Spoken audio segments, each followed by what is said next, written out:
கடத்தி கொண்டிருக்கின்ற சந்தர்ப்பத்திலே ஒன்று கூடியிருக்கிறோம். கூடினால் இன்னும் ஒரு 3-4 நாட்களிலே இந்த ரமலான், பாக்கியமான ரமலான் எங்களை விட்டும் விடைபெற்று சென்றுவிடும். இப்படியான சந்தர்ப்பத்திலே மிக முக்கியமான ஒரு விஷயத்தை நாங்கள் சிந்திக்க வேண்டும். இந்த ரமலானுடைய காலத்திலே நாம் எதனை பெற்றுக்கொண்டோம்? எந்த அளவு தூரம் இந்த ரமலான் எங்களுடைய வாழ்க்கையிலே ஒரு மாற்றத்தை கொண்டு வந்திருக்கிறது? இதனை பற்றி நாங்கள் சிந்திக்க வேண்டும். நாங்கள் ஏன் இவ்வளவு கஷ்டப்பட்டு இந்த மஹல்லாவிலே, இந்த இடத்திலே உட்கார்ந்து இருக்கிறோம்? பெண்களை எடுத்துக்கொண்டால் அவர்கள் சமையல் செய்திருக்கிறார்கள், பிள்ளைகளை பார்த்திருக்கிறார்கள், தற்போதும் கூட கைக்குழந்தைகளோடு இந்த இடத்துக்கு ஏன் வந்திருக்கிறார்கள்? வயோதிபர்கள் இருக்கிறார்கள், அவர்கள் நோயாளிகளாக இருந்தாலும் நோன்பிருந்திருக்கிறார்கள். அல் குர்ஆனை பல தடவை மீட்டி மீட்டி ஓதி இருக்கிறார்கள். இரவு காலங்களிலே கால் கடுக்க நின்று வணங்கி இருக்கிறார்கள். இதுக்கான காரணம் என்ன? யாரிடத்திலே இருந்து கூலி எதிர்பார்க்கிறார்கள்? அந்த ரப்புல் ஆலமீன் இடத்திலே இருந்து கூலி எதிர்பார்க்கிறார்கள். அது எவ்வளவு பெரிய ஒரு உயர்ந்த ஒரு மனோநிலை என்று கொஞ்சம் சிந்தித்து நாங்கள் பார்த்தால், யாருடைய புகழையும் எதிர்பார்க்காமல் அல்லாஹு தாலாவுடைய திருப்தியை மாத்திரம் எதிர்பார்த்து செய்யப்படுகின்ற இந்த வேலைக்கு அல்லாஹு தாலா கொடுக்கின்ற கூலி அவனுடைய பாவ மன்னிப்பு. ரசூலுல்லாஹி ஸல்லல்லாஹு அலைஹி வஸல்லம் அவர்கள் சொன்னார்கள், யார் ரமலானுடைய காலத்திலே நின்று வணங்கினார்களோ, நோன்பு பிடித்தார்களோ, ஆனால் 2 விதமான விஷயங்கள் அங்கு இருக்க வேண்டும். அப்படி இருந்தால்தான் பாவ மன்னிப்பு கிடைக்கும். ஈமானன் வஹ்திசாபன். முக்கியமாக ரசூல் ஸல்லல்லாஹு அலைஹி வஸல்லம் அவர்கள் 2 நிபந்தனைகளை சொல்லி இருக்கிறார்கள். முதலாவது நிபந்தனை, ஆழமான ஈமானோடு அந்த நோன்பை நோற்றிருக்க வேண்டும், அந்த இரவு வணக்கத்தை செய்திருக்க வேண்டும். அல்லாஹு தாலா மிகப்பெரிய அறிவாளி, சக்தி உள்ளவன், எனக்கு கூலியை தருவான், அவனுடைய அன்பும் இரக்கமும் தான் எனக்கு தேவை, அவன் இருப்பதிலே எந்த விதமான சந்தேகமும் இல்லை என்று உறுதியான ஈமானோடு அந்த நோன்பை நோற்றிருக்க வேண்டும், அந்த இரவு வணக்கத்தை செய்திருக்க வேண்டும். இரண்டாவது, அல்லாஹு தாலாவுடைய கூலியை மாத்திரம் எதிர்பார்த்து அந்த நோன்பை ஏற்றிருக்க வேண்டும். நாங்கள் சிலரை பார்க்கிறோம், வீட்டிலே எல்லோரும் நோன்பு பிடிக்கிறார்கள், எனவே நான் நோன்பு பிடிக்கிறேன். தராவீஹுக்கு போகாவிட்டால் யாராவது என்னோடு கோபித்துக் கொள்வார்கள் அல்லது என்னை தரக்குறைவாக நினைப்பார்கள், எனவே நான் தராவீஹுக்கு போகின்றேன். வீட்டிலே இருக்கின்ற பிள்ளைகளுக்கு நான் முன்மாதிரியாக இருக்க வேண்டும் என்பதற்காக வேண்டி ஆனால் அப்படி இல்லாமல் எனது ரப்பு எனக்கு கூலியை தருவான், யார் புகழ்ந்தாலும் புகழாவிட்டாலும், யார் என்னை திருப்திப்பட்டாலும் திருப்திப்படாவிட்டாலும் எனக்கு நன்மை இருக்கிறது என்று நினைத்து அந்த காரியங்களிலே அவர்கள் ஈடுபட்டிருந்தால் அவர்களுக்கு அந்த நன்மை கிடைக்கும். எனவே மிக முக்கியம், இந்த சந்தர்ப்பத்திலே நாங்கள் ஒரு மதிப்பீட்டை செய்து பார்ப்போம். எங்களிடத்திலே நாங்கள் ஒரு கேள்வியை கேட்டு பார்ப்போம். நாங்கள் பிடித்த நோன்புகள், நாங்கள் ஓதிய குர்ஆன்கள், நாங்கள் நின்று வணங்கிய இந்த கியாமுல் லைல்கள், நாங்கள் செய்த தர்மங்கள் எல்லாத்திலையும் இந்த 2 நிபந்தனைகளும் இருந்திருக்கிறதா? ஈமானன் வஹ்திசாபன், அல்லாஹ்வின் மீதான ஆழமான நம்பிக்கை, அதிலே எந்த சந்தேகமும் இருந்திருக்க கூடாது. இரண்டாவது, அவனிடம் இருந்து மாத்திரமே கூலியை எதிர்பார்ப்பது. நாங்கள் எந்த அளவு தூரம் அந்த 2ஐயும் செய்தோம், அதற்கு ஏற்ப தக்வா எங்களிடத்திலே வளர்ந்திருக்கும். நாங்கள் ஏற்கனவே பல சந்தர்ப்பங்களிலே கேள்விப்பட்ட ஒரு குர்ஆனுடைய வசனம் தான், லஅல்லக்கும் தத்தகூன், தக்வா உடையவர்களாக நீங்கள் மாற வேண்டும் என்ற எதிர்பார்க்கையில் தான் நோன்பு என்பது கடமையாக்கப்பட்டது என்று குர்ஆனிலே அல்லாஹு தஆலா சொல்கிறார். யாரெல்லாம் ஈமானோடும் இஹ்திசாபோடும் நோன்பிருந்தார்களோ, நின்று வணங்கினார்களோ, அவர்களிடத்திலே தக்வா வரும்.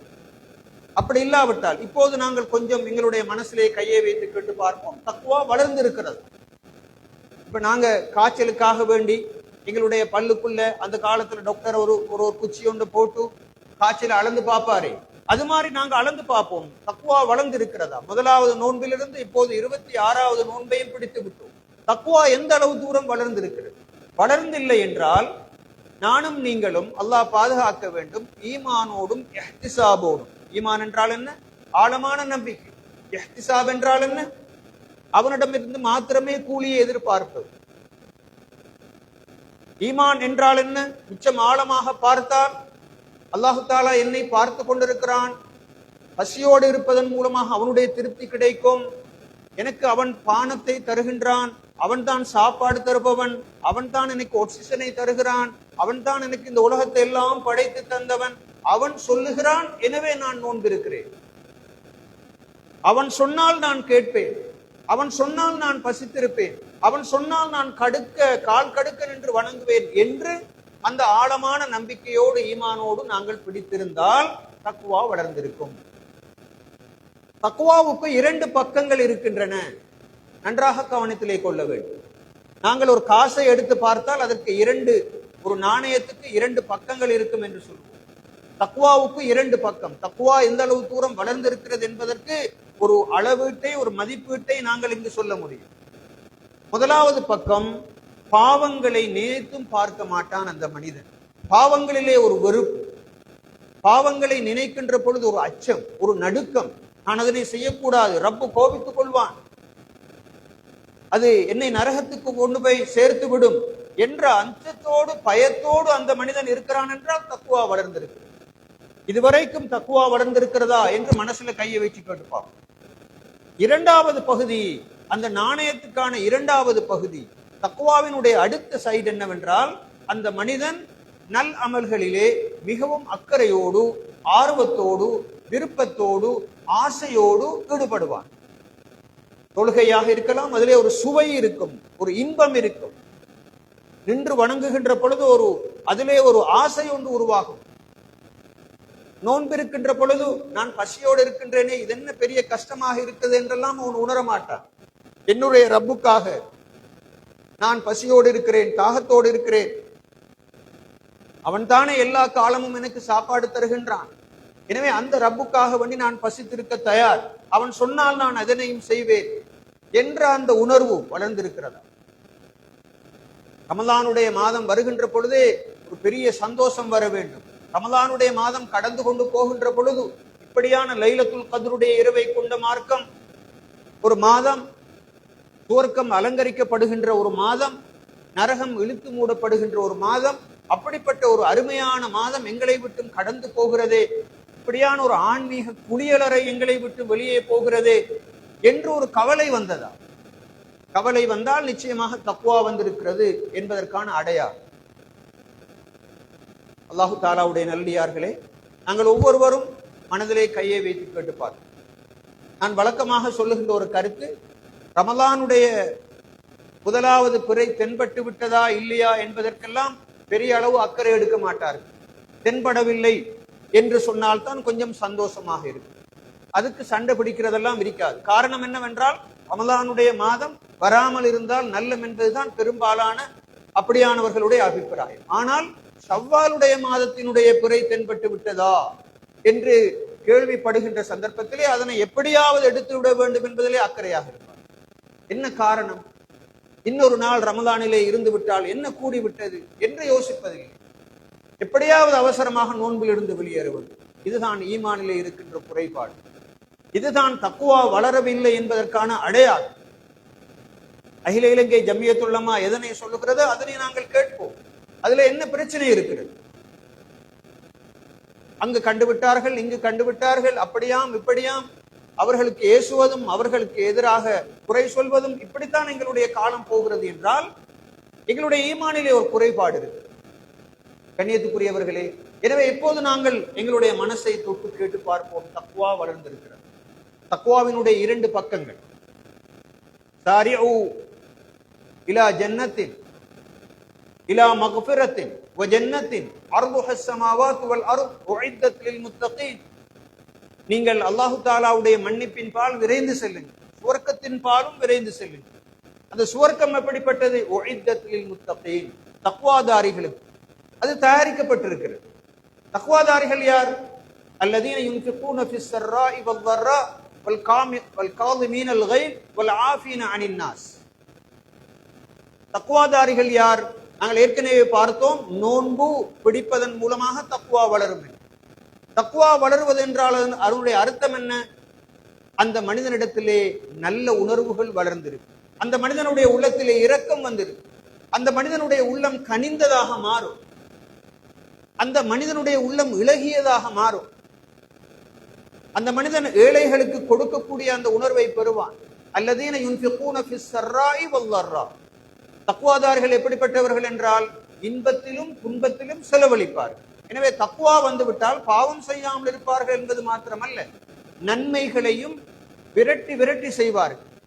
அந்த நன்மைகளை செய்வதிலே அவர்களுக்கு பெரிய அக்கறை ஒன்று காணப்படும். அல்லதீன யுன்ஃபிகூன ஃபிஸ் ஸர்ராஇ வல்-ضர்ரா. தக்வாதாரிகள் யார் என்றால் அவர்கள் இன்பத்திலும் துன்பத்திலும் ஏழ்மையிலும் வறுமையிலும் செழுமையிலும் அவர்கள் செலவழிப்பார்கள். கஞ்சத்தனம் இருக்க மாட்டாது. தக்வா வந்துவிட்டால் கஞ்சத்தனம் ஓடிவிடும். வல்காலிமீனல் கைர், கோபத்தை அடக்குவார்கள். தக்வா வளர்ந்து விட்ட ஒரு மனிதன் ஆவேசப்பட மாட்டான், அவசரப்பட மாட்டான், எதற்கும் சீறி பாய மாட்டான். வல்ஆஃபீன அனின் நாஸ், மக்களை அவர்கள் மன்னிப்பார்கள். மக்களை ஏன் மன்னிக்கிறார்கள்? நானும் தவறு செய்யக்கூடியவன் தானே, ஏன் எனக்கு அநியாயம் இழைத்தவர்களை நான் மன்னிக்க கூடாது என்ற உணர்வு அவனுக்கு வந்து பாருங்கள். தக்குவா வந்துவிட்டால், நோன்பின் மூலமாக எதிர்பார்க்கப்படுகின்ற தக்குவா வந்துவிட்டால் அந்த மனிதனிடத்திலே அப்படிப்பட்ட ஒரு மாற்றம் வரும். வல்ஆஃபீன அனின் நாஸ், பாருங்கள் எவ்வளவு அருமையாக சொல்லப்பட்டிருக்கு.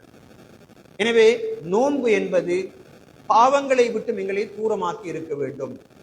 கியாமுல் லைல் எங்களிடத்திலே இப்படியான நல்ல பண்புகளை கொண்டு வந்திருக்கிறதா என்பதனை பற்றி சிந்திப்பதற்கான அருமையான ஒரு வாய்ப்பாக இது இருக்கு. கணியத்துக்குரியவர்களே, இன்னும் ஒரு பகுதியை இந்த இடத்துல ஞாபகப்படுத்துகிறது. அது என்னவென்றால், நாங்கள் இன்றும் இரவைக்கு தௌபா செய்வதற்கான ஏற்பாடுகளை செய்தோம். தௌபா என்றால் அதற்கும் இரண்டு பக்கம் இருக்கிறது. முதலாவது பக்கம் பாவம் செய்ததற்காக அல்லாஹ்விடத்திலே பாவ மன்னிப்பு கேட்பது. இரண்டாவது பக்கம் நாங்கள் செய்ய வேண்டிய கடமைகளை செய்யாமல் இருந்ததற்காக அல்லாஹ்விடத்திலே பாவ மன்னிப்பு கேட்பது. நன்றாக கவனத்திலே கொள்ள வேண்டும். மீண்டும் சொல்லுகிறேன், பாவ மன்னிப்பு இரண்டு விஷயங்களுக்காக வேண்டி கேட்கப்பட வேண்டும். முதலாவது, நாங்கள் செய்த பாவங்களுக்காக, கொலை செய்திருப்போம், அடித்திருப்போம், களவெடுத்திருப்போம், இப்படி தடுக்கப்பட்ட நவாஹி எனப்படக்கூடிய காரியங்களிலே, முன்கர் எனப்படக்கூடிய காரியங்களிலே நாங்கள் ஈடுபட்டிருந்தால் அல்லாஹ்விடத்திலே மன்னிப்பு கேட்க வேண்டும். இரண்டாவது இன்னொரு பக்கம் இருக்கிறது, நாங்கள் செய்ய வேண்டிய வாஜிபாத்துகள், அவாமிர்கள் என்று அரபிலே சொல்லுவார்கள், அவற்றை நாங்கள் செய்யாமல் இருந்தாலும் அதுவும் ஒரு பாவம். பெரும்பாலானவர்கள் நினைப்பது என்ன? யா அல்லாஹ், நான் இரவிலே செய்த பாவம், தனிப்பட்ட முறையிலே செய்த பாவம், ரகசியமாக செய்த பாவம், பரகசியமாக செய்த பாவம், எல்லாவற்றையும் மன்னிப்பாயா. அது என்ன நினைக்கிறார்கள் என்றால், செய்யக்கூடாதவற்றை செய்திருக்கிறேன் எனவே மன்னிப்பாயாக. ஆனால் பாவங்களை பொறுத்தவரையிலே இன்னும் ஒரு பகுதி இருக்கிறது. என் மீது சுமத்தப்பட்ட பொறுப்புகளை நான் சரியாக நிறைவேற்றாமல் இருந்தால் அதுவும் ஒரு பாவம். வாஜிபாத்துகளை செய்யாமல் இருந்தால், அவாமிர்களை நான் செய்யாமல் இருந்தால், அந்த விஷயத்தை நாங்கள் கவனத்திலே கொள்ளுவதில்லை. உதாரணத்துக்கு நான் ஒன்றை சொல்லுகின்றேன். அல்லாஹு தஆலா உடைய ரசூல் ஸல்லல்லாஹு அலைஹி வஸல்லம் அவர்கள் சொன்னார்கள், ஒரு மனிதனுக்கு அல்லாஹு தஆலா ஒரு பொறுப்பை கொடுத்து, ஒரு சமுதாயத்தினுடைய பொறுப்பை அல்லாஹு தஆலா கொடுக்கின்றான். அந்த பொறுப்பை அவன் ஏற்று இருக்கிறான். ஆனால் தன்னை நம்பி இருக்கின்ற சமூகங்களுக்கு அவன் வலம் யுஹித்ஹா பினஸீஹத், தன்னுடைய பொறுப்பை சரியாக அவன் நிறைவேற்றவில்லை என்றால் லம் யஷும்ம ராயிஹத்தல் ஜன்னah, ரவாஹுல் புகாரி, அவன் சுவர்க்கத்தினுடைய நறுமணத்தை கூட நுகர மாட்டான். பாருங்கள், இது ஒரு பாவம். உதாரணமாக ஒரு பள்ளியினுடைய பொறுப்புதாரிகள், அவர்கள் தங்களுடைய வேலையை சரியாக செய்யவில்லை. ஒரு கல்லூரியினுடைய பொறுப்புதாரிகள், உதாரணத்துக்கு வைத்துக் கொள்வோம், இந்த பாடசாலையினுடைய பொறுப்புதாரிகள், அவர்கள் பொறுப்பை ஏற்றிருக்கிறார்கள். ஆனால் அவர்களால் சமூகத்துக்கு ஆக வேண்டும் என்று எதிர்பார்க்கப்பட்ட வேலையை அவர்கள் செய்யவில்லை என்றார். ஆனால் அவர்கள் களவெடுக்கவில்லை, அவர்கள் பொய் சொல்லவில்லை, அவர்கள் அவற்றை பதுக்கிக் கொள்ளவில்லை, அவர்கள் அதனை அளிக்கவில்லை, சரி. ஆனால் அவர்களிடமிருந்து எதிர்பார்க்கப்படுகின்ற பொறுப்பை சரியாக நிறைவேற்றவில்லை என்றால் அவர்களுக்கு அது ஒரு பாவம், அது ஒரு குற்றம், அது தண்டனையை வரிசிக்கக்கூடிய ஒரு முக்கியமான ஒரு விஷயம் என்பதை கவனத்திலே கொள்ள வேண்டும். எனவே நாங்கள் பாவம் என்று எதனை நினைக்கின்றோம்? செய்யக்கூடாததை செய்தால். ஆனால் செய்ய வேண்டியதை செய்யாமல் விட்டாலும் அதுவும் ஒரு பாவம். தொழுகையை விட்டால் பாவம், ஜக்காத்து கொடுக்காமல் விட்டால் பாவம், அதற்கும் மன்னிப்பு கேட்க வேண்டும். 4 வகையான கடமைகளை நாங்கள் சுமந்திருக்கிறோம். இந்த இடத்துல இருக்கின்ற அவ்வளவு பேரையும் நாங்கள் அப்படியே பார்த்தால், குல்லுக்கும் ராயின் வ குல்லுக்கும் மஸ்ஊலுன் அன் ரஅய்யத்தி, உங்களில் ஒவ்வொருவரும் பொறுப்புதாரிகள். ஸல்லல்லாஹு அலைஹி வஸல்லம் அவர்கள் ஸ்டார்ட் பண்ணினது எதுல? சமுதாயத்தின் தலைவராக இருக்கிறது. வல் இமாமு ராயின், சமூகத்திலே தலைவராக இருப்பவர். கடைசியாக முடிக்கிறாங்க ஹாதிம், ஒரு வீட்டில வேலைக்கு இருக்கிறவர். இது கிடைப்பட்ட யாரெல்லாம் இருக்கிறார்களோ அவர்கள் எல்லாருமே பொறுப்புதாரிகள். நாளை மறுமையிலே அவர்களிடத்திலே அதிகமாக விசாரிக்கப்படும். ஒவ்வொருவரும் பொறுப்புதாரி. 4 வகையான பொறுப்புகள் இருக்கின்றன. நான் உலகத்திலே செய்ய வேண்டிய, நான் ஒரு தனி மனிதன் என்ற வகையில் அந்த 4 பொறுப்புகளையும் நாங்கள் எந்த அளவு தூரம் செய்கிறோம் என்பதை கவனத்திலே கொள்வோம். முதலாவது, நான் எனக்கு செய்ய வேண்டிய பொறுப்பு, நான் எனக்கு செய்ய வேண்டிய கடமை. நான் எனக்கு என்ன செய்ய வேண்டும்? தனிப்பட்ட முறையிலே நான் தொழ வேண்டும், நான் நோன்பிருக்க வேண்டும், நான் குர்ஆன் ஓத வேண்டும், நான் பாவங்கள் செய்யக்கூடாது, நான் என்னுடைய அறிவை வளர்க்க வேண்டும், எனது உடம்பை பாதுகாக்க வேண்டும், எனது ஆத்மாவை வளர்க்க வேண்டும். இதெல்லாம் நான் எனக்கு செய்ய வேண்டிய கடமை. இன்னலி பதனிக்க அலைக்க ஹக், மனிதனே நீ உனது உடம்புக்கு செய்ய வேண்டிய ஒரு உரிமை இருக்கிறது. இன்னலி ஐனைக்க அலைக்க ஹக், நீ உன்னுடைய 2 கண்களுக்கும் செய்ய வேண்டிய உரிமை இருக்கிறது. நான் தூங்க வேண்டும், அளவாக தூங்க வேண்டும், நான் புரோட்டீன் சாப்பாடுகளை சாப்பிட வேண்டும், நான் ஓய்வெடுக்க வேண்டும், நான் நோய் வந்தால் மருந்தெடுக்க வேண்டும், நோய் வராமல் என்னை நான் பாதுகாத்துக் கொள்ள வேண்டும். இதெல்லாம் நான் என்னுடைய உடம்புக்கு செய்ய வேண்டிய கடமை. நான் என்னுடைய ஆத்மாவுக்கு செய்ய வேண்டிய கடமை. நான் 5 வேளை தொழ வேண்டும், நான் திக்ரு செய்ய வேண்டும், நான் திலாவத்துல் குர்ஆனிலே ஈடுபட வேண்டும், நான் எனது உள்ளத்தை வஞ்சகம், சூதுவாது, பொய், பொறாமை, இப்படிப்பட்ட இந்த கெட்ட பண்புகளிலிருந்து பாதுகாத்துக் கொள்ள எனக்கு நான் செய்ய வேண்டிய கடமை. இதுல யாருமே குறைபாடு செய்யக்கூடாது. முதலாவது கடமை. 2வது கடமை, அப்ப நான் என்னுடைய உடம்பை மருந்தெடுக்காமல் சாப்பிடாமல் வதைத்துக் கொண்டிருந்தால், லா துல்கு ஐதீக்கும் பித்தஹலுகா, குர்ஆனிலே அல்லாஹ் தஆலா சொல்கிறான், உங்களையே நீங்கள் அழிவுக்குள் உள்ளாக்கி கொள்ள வேண்டாம். எனவே நான் என்னுடைய உடம்பை பாதுகாப்பது என்னுடைய கடமை. நான் அதை பாதுகாக்க, அது இபாதத், அது ஒரு வாஜிப். அதனை நான் செய்யாவிட்டால் ஒரு பாவி. 2வது, நான் என்னுடைய குடும்பத்துக்கு செய்ய வேண்டிய கடமை. என்னுடைய மனைவி, என்னுடைய பிள்ளைகள், என்னுடைய தாய் தகப்பன், இவ்வளவு பேரும் என்னுடைய கட்டுப்பாட்டுக்குள் வரக்கூடியவர்கள். இவர்களுக்கு நான் நஃபக்கா எனப்படக்கூடிய கடமையை நாங்கள் செய்ய வேண்டும். நஃபக்கா என்றால் என்ன? அவர்களுக்கு தேவையான எல்லா ஏற்பாடுகளையும் நான் செய்து கொடுக்க வேண்டும். அது உணவு, அது உறையுள், அது அவர்களுக்கு தேவையான வீடு, அவர்களுக்கு தேவையான கல்வி, அவர்களுக்கு தேவையான போஷணை, அவர்களுக்கு தேவையான மருந்து என்றெல்லாம் எதுவெல்லாம் இருக்கிறதோ அதனை நான் செய்ய வேண்டும். ஸல்லல்லாஹு அலைஹி வஸல்லம் அவர்கள் சொன்னார்கள், கஃபா பில் மர்இ இஸ்மன் ஐயுதைய மை யகூல், ஒரு மனிதன் தவறு செய்வதற்கு இஸ்ம் என்ற சொல்லை பயன்படுத்தினார்கள். போதும் தன்னுடைய பாதுகாப்பில் இருக்கின்றவர்களுக்கு உரிய கடமைகளை அவன் செய்யாமல் விட்டால், உதாரணமாக என்னுடைய மகன், என்னுடைய மகள் என்று வருகின்ற பொழுது நான் அவர்களுக்கு தேவையான மார்க்க அறிவை கொடுக்க வேண்டும், உலக அறிவை கொடுக்க வேண்டும், அவர்களுக்கு தேவையான உணவு, இது எல்லாம் ஸல்லல்லாஹு அலைஹி வஸல்லம் அவர்கள் சொன்னார்கள், ஒரு மனிதன் செய்கின்ற செலவிலேயே அதிகமாக அவனுக்கு நன்மை தருகின்ற ஒரு செலவு இருக்குமாக இருந்தால் தன்னுடைய குடும்பத்தாருக்கு செய்கின்ற செலவுதான். நான் எனது பிள்ளைக்கு தேவையான ஒழுக்கத்தை நான் கற்பிக்க வேண்டும். நான் ஒரு உதாரணத்தை சொல்லுகின்றேன், மிக கவலையான உதாரணம். முந்த நாள் கேள்விப்பட்ட ஒரு உதாரணம். இந்த பக்கத்திலே இருக்கின்ற இந்த அம்பேபுசை எனப்படுகின்ற இந்த ஊரிலே இருக்கின்ற ஒரு புனர்வாழ்வு முகாம், ரீஹபிலிட்டேஷன் சென்டர் என்று சொல்வார். அதிலே இந்த போதை வஸ்துக்களுக்கு அடிமையாகிய இளைஞர்கள், முஸ்லிம் இளைஞர்கள் மாத்திரம் 18 வயதுக்கும் 23 வயதுக்கும் இடைப்பட்ட 32 இளைஞர்கள் இருக்கிறார். புனர்வாழ்வுக்காக வேண்டி கொண்டு செல்லப்பட்டவர்கள். மொத்தமாக 200 சொச்சம் பேரிலே 32 அல்லது 33 பேர் முஸ்லிம் இளைஞர்கள், 18 வயதுக்கும் 23 வயதுக்கும் இடைப்ப. ஒருவர் ஹாஃபிஸாகவும் இருக்கிறார், அவர் தான் அங்கு தொழுவிக்கிறார். இவர்கள் அனைவரும் பெரும்பாலும் மேல் மாகாணத்தை சேர்ந்தவர்கள். நான் என்ன சொல்ல வருகிறேன் என்றால், இவர்கள் இப்படிப்பட்டவர்களாக மாறியதற்கு யார் காரணம் என்று கேட்டால், முதலாவது காரணம் இந்த தாயும் தகப்பன்.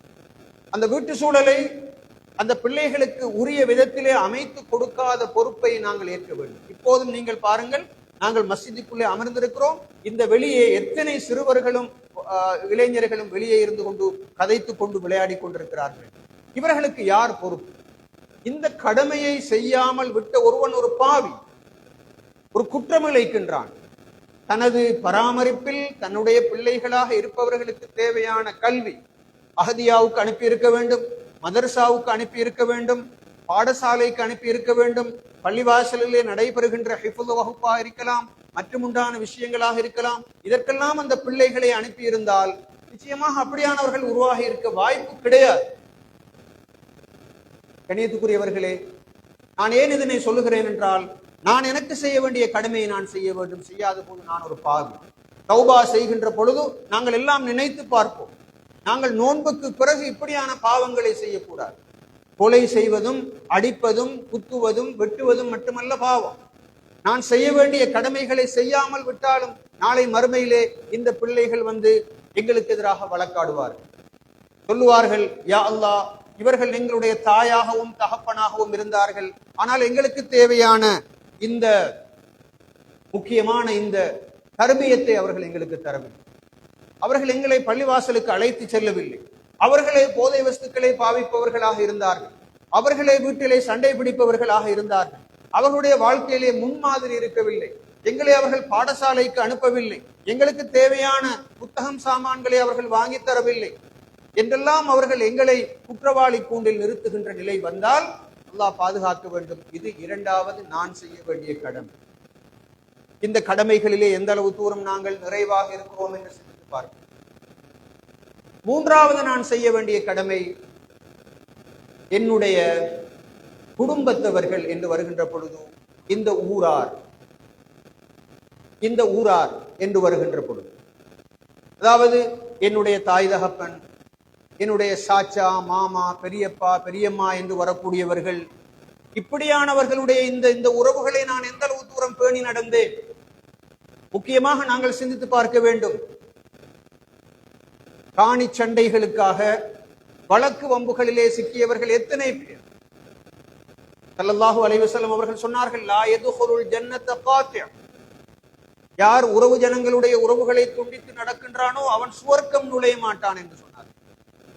இந்த 27வது தினத்திலே வந்து எவ்வளவுதான் குட்டிக்கரணம் அடித்தாலும், குர்ஆனை இந்த பக்கத்திலிருந்து அந்த பக்கத்துக்கு பிரட்டி ஓதினாலும், எவ்வளவுதான் திக்ரு செய்தாலும், நான் இந்த சபையிலே உட்கார்ந்திருக்கிறேன், என்னுடைய தாயோடு பேசுவதில்லை, தகப்பனோடு பேசுவதில்லை, என்னுடைய உடன் பிறந்த சகோதரியோடு பேசுவதில்லை என்றால் என்னுடைய அமல்கள் ஏற்றுக்கொள்ளப்பட மாட்டாது.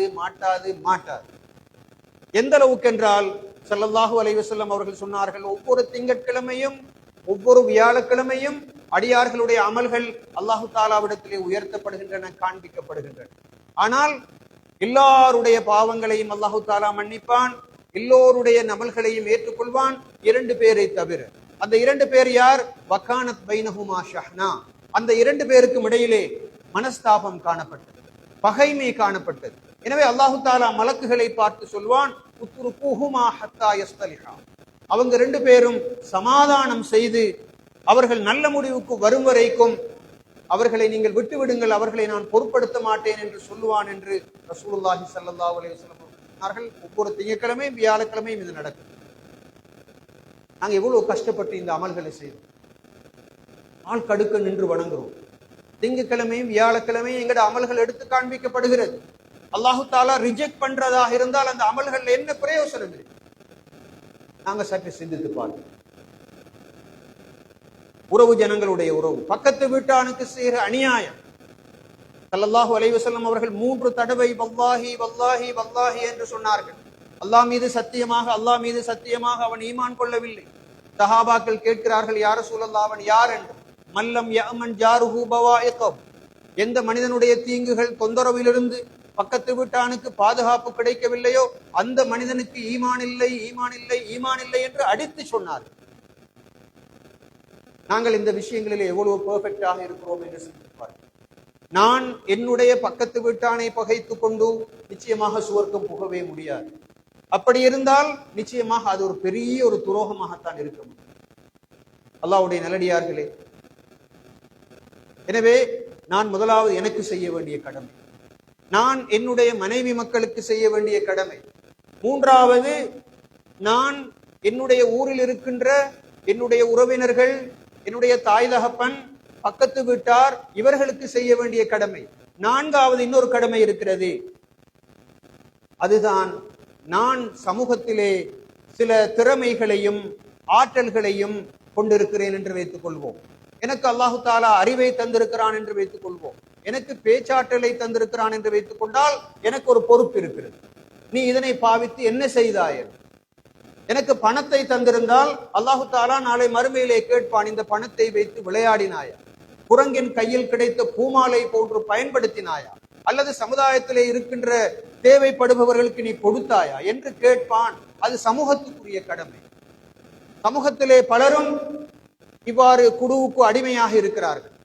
எத்தனையோ பேர் இந்த கம்பஹா டிஸ்ட்ரிக்டை நீங்கள் எடுத்துக்கொண்டால் ஒரு சங்கம் ஒன்று ஆரம்பிக்கப்பட்டிருக்கிறது. அந்த சங்கத்தினுடைய பெயர் என்ன?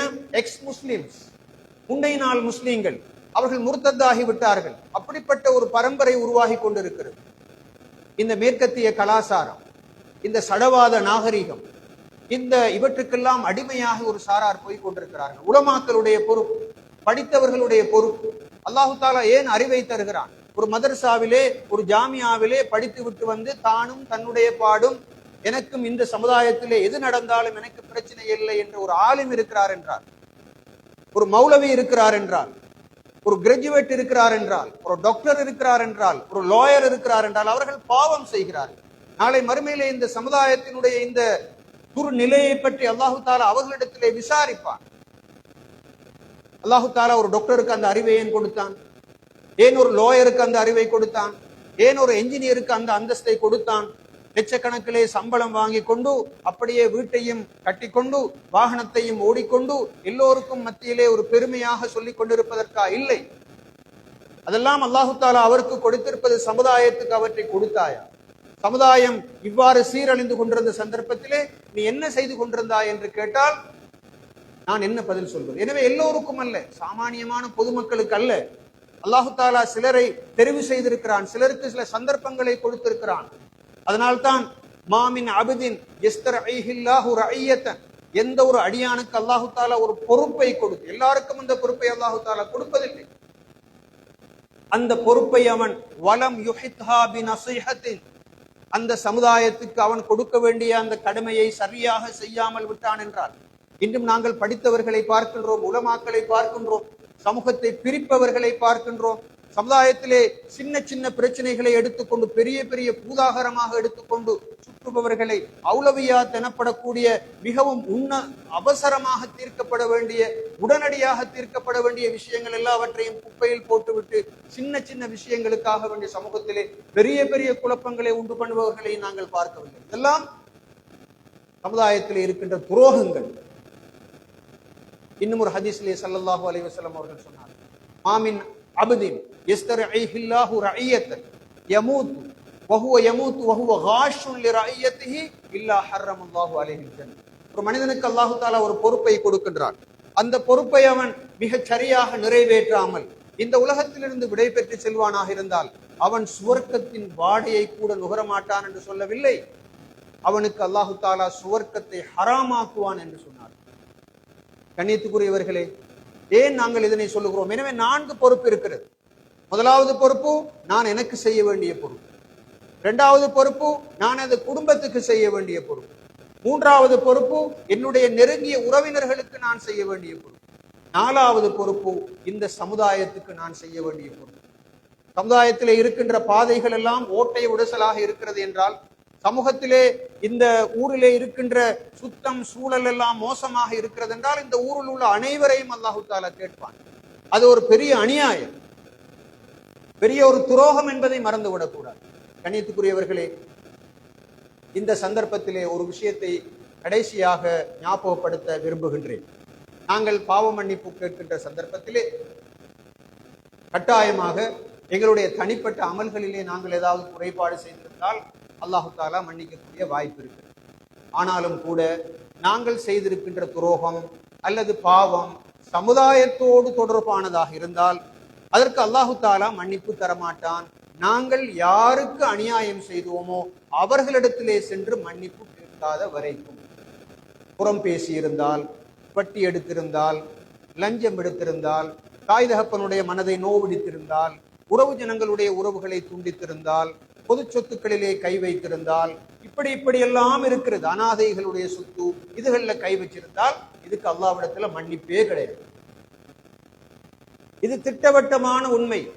அஜ்மஅல் உலமாஉ அலா தாலிக், உலமாக்கள் இந்த விஷயத்திலே ஏகோபித்த முடிவிலே இருக்கிறார்கள். மனிதன் மனிதனுக்கு செய்யக்கூடிய துரோகங்களுக்கு அல்லாஹ்விடத்திலே மன்னிப்பு கிடையாது. நாளை மறுமையிலே அந்த ஹதீஸை சொல்லி நான் முடிக்கின்றேன். நாளை மறுமையிலே ஹதீஸிலே வருகிறது, நரகத்திலிருந்து சுவர்க்கத்தை நோக்கி அடியார்கள் போய்கொண்டிருப்பார்கள். அதாவது நரகத்தில் ஏன் போடுறது? நரகத்துல போடுற நோக்கம், உலகத்துல வாழ்ற நேரம் ஏதாவது பாவங்கள் செஞ்சிருந்தால் அந்த பாவங்களை கழிக்கிறதுக்காக வேண்டி, இந்த தங்கத்தை நாங்க நெருப்புல போட்டு புடம் போடுற மாதிரி அல்லாஹு தாலா மூமின்களாக இருந்தாலும் அவர்களையும் நரகத்துல போட்டு அவங்களுடைய பாவ கரைகள் எல்லாம் களையப்பட்டதுக்கு பின்னால அவங்களை அப்படியே சுரக்கத்துக்கு அனுப்பி கொண்டிருப்பாங்க. அனுப்புற நேரம் சுரக்கத்துக்கும் நரகத்துக்கும் இடையில ஒரு பாலம், கந்தரா, இந்த ஹதீஸ இதுக்கு முந்தையும் நாங்க ஞாபகப்படுத்தி, ஒரு பாலம் இருக்கு. அந்த பாலத்துல கொஞ்சம் பேர் நின்று கொண்டு இருப்பாங்க. சஹியான ஹதீஸ், புகாரி முஸ்லீம்ல வரக்கூடிய, நான் நினைக்கிறேன் சஹி முஸ்லீம்ல வந்திருக்குது. சஹி புகாரில வந்ததோ எனக்கு சரியா ஞாபகம் இல்லை, ஆனா சஹி முஸ்லீம்ல வந்தது ஞாபகம். அந்த ஹதீஸை நீங்க பார்க்கலாம். அப்ப அந்த பாலத்துல நின்று கொண்டிருப்பாங்க. யாரு பாலத்துல நிக்கிறது? அல்லாஹ் பாதுகாக்கணும். உதாரணமாக நான் நரகத்தில இருந்து இப்ப நான் விடுதலையாகி கொண்டு சுவர்க்கத்துக்கு நான் போறேன்னு வச்சுக்கொள்வோமே. ஒரு நேரம் அந்த பாலத்துல கொஞ்சம் பேர் நிற்பாங்க. யார் அவங்க? என்னால பாதிக்கப்பட்டவங்க. நான் அவங்களுக்கு அநியாயம் செஞ்சிருப்பேன், உலகத்துல வாழ்றேன், அடிச்சிருப்பேன், சொத்துக்களை நான் பறிச்சிருப்பேன். அப்படியானவர்கள் அங்க நிற்பாங்க பழி வாங்குறது. ஸல்லல்லாஹு அலைஹி வஸல்லம் அவர்கள் சொன்னார்கள், யதகாஸூன மதாலிம கானத் பைனஹும், தங்களுக்கு மத்தியில் இடம்பெற்ற அநியாயங்களை பரஸ்பரம் பழி வாங்கிக் கொள்வதற்காக வேண்டி அங்கே மக்கள் நின்று கொண்டிருப்பார்கள். அப்படியாக இருந்தால் நான் யாருக்காவது உலகத்தில் இருக்கிற நேரம் அடிச்சால் அவருக்கு நான் சான்ஸ் கொடுக்கணும், எனக்கு அடிக்கிறது. ஏசி இருந்தால் திருப்ப நான் அவர் எனக்கு ஏசுறதுக்கு நான் சான்ஸ் கொடுக்கணும். அப்பதான் அங்கால போகலாம். ஸல்லல்லாஹு அலைஹி வஸல்லம் அவர்கள் சொன்னார்கள், ஹத்தா இதா நுக்கு வ ஹுதிபு உதின லஹும் பிதுஹூலில் ஜன்னah, பரிசுத்தப்படுத்தப்பட்டதற்கு பின்னால, தூய்மைப்படுத்தப்பட்டதற்கு பின்னால அவர்களுக்கு அனுமதி வழங்கப்படும். எங்க போறதுக்கு? சொர்க்கத்துக்கு போறது. இப்ப வச்சுக்கொள்வோம், அடிச்சிருந்தா திருப்ப அடி வாங்கலாம், பேசி இருந்தா திருப்ப ஏச்சப்பட்டு கொள்ளையிலும், 10 பேச்சு காணி எடுத்திருந்தா என்ன கதை? எங்க காணி கொடுக்கிறது? அந்த பாலத்துல எப்படி காணி இருக்கு? 1000 ரூபாய் காசு களவெடுத்திருந்தால் எப்படி அந்த 1000 கொடுக்கிறது? அவர் மன்னிக்காதவரை அந்த சம்பந்தப்பட்டவர் மன்னிக்கணும், நான் மன்னிச்சுட்டேன்னு சொல்லணும். அப்படி இல்லாட்டி ரிட்டர்ன் அங்க மறுவா வர வேண்டும். இதுதான் திட்டவட்டமான உண்மை. கவனமாக இருக்கணும். அல்லாஹு தாலாவை நாங்க திருப்திப்படுத்துறதுக்கு நாங்க தொழுகிறோம், நோன்பு பிடிக்கிறோம், குர்ஆன் ஓதுறோம், அதெல்லாம் செய்யறோம். நாளை மறுமை நாளிலே அல்லாஹு தாலா அடியார்களிடத்துல கேட்பான், உங்களுக்கு யாராவது அநியாயம் செஞ்சாங்களா? அப்படி அவர்களுடைய திருப்தி இருந்தால் மாத்திரம்தான் சொர்க்கத்துக்கு போகலாம். இது திட்டவட்டமான உண்மை. நாங்க நன்மையும் செய்யறது, அடியார்களுக்கு அநியாயமும் இழைக்கிறதாக இருந்தால் அங்கதான் விஷயம் இருக்கு. இப்ப நாங்க செய்யற நன்மையிலிருந்து அல்லாஹு தாலா அடியார்களுக்கு, எங்களால் பாதிக்கப்பட்டவர்களுக்கு நன்மைகளை எடுத்து கொடுப்பான். இது ஹதீஸ்ல வருது, ஹதீஸுல் முஃப்லிஸ். இப்ப அப்படியெல்லாம் கொடுக்கப்பட்டும் கணக்கு வழக்கு தீரல்ல என்ற அவர்களுடைய தீமைகளை எடுத்து இந்த மனிதனுக்கு கொடுப்பான். சும்ம துரிஹ பின்னார், சஹி முஸ்லிம்ல வரக்கூடிய ரிவாயத். அதுக்கு பிறகு அவன் அப்படியெல்லாம் பாவத்தை எடுத்துக்கொண்டு நரகத்துல தூக்கி வீசப்படுவான் என்று ஸல்லல்லாஹு அலைஹி வஸல்லம். கவனமாக இருக்கும். இந்த விஷயத்துல நாங்க கவனம் இல்லை, நாங்க ஜாக்கிரதை இல்லை, நாங்க இந்த விஷயத்தை கவனிக்கிறது இல்லை. பாப்பாவோட சண்டை, உம்மாவோட சண்டை, சாச்சாவோட சண்டை, காணிச்சண்டை, சொத்து சண்டை, மையத்திலேயும் முழிக்க மாட்டேன் என்று சொல்றது. இதெல்லாம் ஏன்? எங்களுக்கு மௌத் இல்லையா? எங்களுக்கு கியாமத் இல்லையா? எவ்வளவு காலம் கட்டிட்டு நாங்க இருக்க போறோம்? நாங்க எல்லாரும் ஏன் வீட்டுல உட்கார்ந்து இருக்கிறோம்? இந்த இவ்வளவு நேரம் பெய்த்தும் கூட இந்த 10-20 ஆகுது நேரம் ஏன் உட்கார்ந்து? ரப்புடைய திருப்திக்காக. ரப்புடைய திருப்தி எங்களுக்கு கிடைக்கல என்றால் அல்லாஹ் பாதுகாக்க வேண்டும். எங்கட நிலைமை என்ன? அல்லாஹு தாலாவுடைய குர்ஆனிலே அல்லாஹு தாலா சொல்கிறான், யஅமல் மிஸ்கால தர்ரத்தின் கைரன் யரா வமன் யஅமல் மிஸ்கால தர்ரத்தின் ஷர்ரன் யரா. கடுகு பிரமாணமான அளவு, அணுப்பிரமாணமான அளவு நன்மை செய்திருந்தாலும் அதனையும் கண்டுகொள்வார்கள். அணுப்பிரமாணமான அளவு தீமை செய்திருந்தால் அதனையும் கண்டுகொள்வார்கள். இந்த உலகத்துல யாருக்கும் அநியாயம் இழைக்காத நிலையில் இந்த உலகத்தை விட்டு போக வேண்டும். அதுதான் மிகப்பெரிய சக்சஸ், மிகப்பெரிய வெற்றி. சில மனிதர்கள் செத்து விட்டால் நீங்க பார்த்திருப்பீங்க, இந்த நாட்டுல கொஞ்சம் பேர் கொல்லப்பட்டாங்க கொஞ்சம் கடந்த காலத்துல. அவன் கட்டாயம் கொல்லப்படணும், நாசமாக போகலையா அப்படி எல்லாம் சொல்லுவாங்க. சில நல்ல மனிதர்கள் இறந்து விட்டால் என்ன சொல்லுவாங்க? யா அல்லாஹ், அப்படியா, அந்த மனுஷன் வஃபாத் ஆகிட்டாரா, அந்த மனுஷன் எவ்வளவு நல்லம் எல்லாம் சொல்லுவாங்க. அது மனிதர்களுடைய துவா. சில மனிதர்களை பற்றி பதுவா தான் கிடைச்சு கொண்டிருக்கு, சில மனிதர்களுக்கு துவா இல்லை. நாங்க அல்லாஹு தாலாவை திருப்திப்படுத்துற மாதிரி இந்த உலகத்தில் உள்ள மனிதர்களுடைய துவா, ஆசீர்வாதம், அவருடைய பிரார்த்தனை, அவருடைய நல்லெண்ணம் எங்களுக்கு தேவை. மனிதர்களோட இரக்கமாக இருக்கணும், அன்பாக இருக்கணும். இந்த உலகத்துல கிடைக்கிற இந்த அற்பமான துனியாவுடைய ஆசைக்காக வேண்டி இந்த மனிதர்களுடைய உறவுகளை நாங்க பகைக்க கூடாது. இந்த ரமலான்ல நாங்க ஒரு உறுதியான நியத்தை நாங்க எடுப்போம். நாங்க இந்த உலகத்துல வாழ்வோம் கொஞ்ச காலம். இந்த உலகத்திலிருந்து போற நேரம் ஒரு வெள்ளை துணியை மட்டும்தான் சுருட்டி அனுப்ப போறான். நாங்க களவெடுத்த காசு, எங்கள்கிட்ட உள்ள செக்குகள், நாங்க பாவிச்ச கண்ணியமான இந்த போன், இதெல்லாம் வச்சு அனுப்புவாங்களா கஃபனுக்குள்ள? இல்லவே இல்லை. எங்களோட வரப்போறது என்ன? எங்களோட வரப்போறது நாங்க கொடுத்த தர்மம், நாங்க பேசின நல்ல வார்த்தைகள், நாங்க மற்றவங்களுக்கு கற்றுக் கொடுத்த கல்வி, நாங்க மற்றவர்களுக்கு செஞ்ச நலவு, நாங்க வளர்த்துட்டு போன சாலிகான பிள்ளை, இதுகள் தான் எங்களோட வரப்போகும். புத்திசாலித்தனமான மனிதன் அவன் தான். இன்றைக்கு கோடீஸ்வரர்கள், பெரும் பெரும் கோடீஸ்வரர்கள், இந்த உங்களுக்கு தெரியும் புர்ஜு ஹலீஃபா என்று சொல்வார்கள். புர்ஜு ஹலீஃபான்னு சொல்றது உலகத்திலே இருக்கின்ற மிக உயரமான கட்டடம் துபாயில். அந்த ஹலீஃபா என்றவர் யாரு? அவர் கிட்டத்துக்குள்ள மௌத்தா போனார். அவர் அடக்கினது எங்க? ஒரு வெள்ளை புடவையை சுத்தி ஒரு மண்ணுக்குள்ளதான் அடக்கிட்டு வந்த புர்ஜு ஹலீஃபா அப்படியே இருக்கு. அவர் உலகத்திலே மிகப்பெரிய கோடீஸ்வரன். இன்னைக்கு எங்க வாழ்க்கை? இந்த உலகத்தில் ஏதாவது கொடுத்து வாங்கி இருந்தா, மற்றவர்களுடைய மனசை குளிர செஞ்சிருந்தால் அன்பாக பேசுங்க, மற்றவர்களுடைய புன்முறுவல் பூத்து கொள்ளுங்க, மற்றவர்களுடைய கஷ்டத்துல துன்பத்துல பங்கெடுக்கிறது, மற்றவர்களுடைய கஷ்டம் தான் என்னுடைய கஷ்டம் நினைக்கிறது. ரப்பு அப்பதான் எங்களோட இரக்கமாக இருப்பார். எனவே அந்த வகையில் இந்த ரமதானுடைய காலத்திலிருந்து விடை பெற்று செல்கின்றோம். அல்லாஹு தாலா தந்த மிகப்பெரிய அருள் ரமதான் எங்களை விட்டு வேகமாக பிரிந்து சென்று கொண்டிருக்கிறது. நமது வாழ்க்கையிலே ஒரு மாற்றத்தை நாங்கள் காண வேண்டும். அந்த வகையிலே அல்லாஹு தாலா எங்களுடைய அமல்கள் எல்லாவற்றையும் ஏற்று எங்களுடைய தயாமுகள், எங்களுடைய சுஜூதுகள், எங்களுடைய ருக்கூகள், எங்களுடைய திலாவத்துல் குர்ஆன்கள், எங்களுடைய இஸ்திக்பார்கள், எங்களுடைய சதகாக்கள், எங்களுடைய இத்திகாஃப்கள், நாங்கள் செய்த மட்டுமுண்டான எல்லா தர்மங்களையும் அல்லாஹு தாலா ஏற்றுக்கொள்ள வேண்டும். ரப்பனா ஆத்தினா ஃபித் துன்யா ஹஸனத்தன் வ ஃபில் ஆখিরাতি ஹஸனத்தன் வ அஸாபன் நார். வ ஸல்லல்லாஹு வஸல்லம் அலா ஸய்யிதினா வ அலா ஆலிஹி வ அஸ்ஹாபிஹி அஜ்மஈன். ஆமீன். சுப்ஹான ரப்பிக ரப்பில் இஸ்ஸத்தி அம்மா யசிஃபூன் வ ஸலாமுன் அலல் முர்ஸலீன்.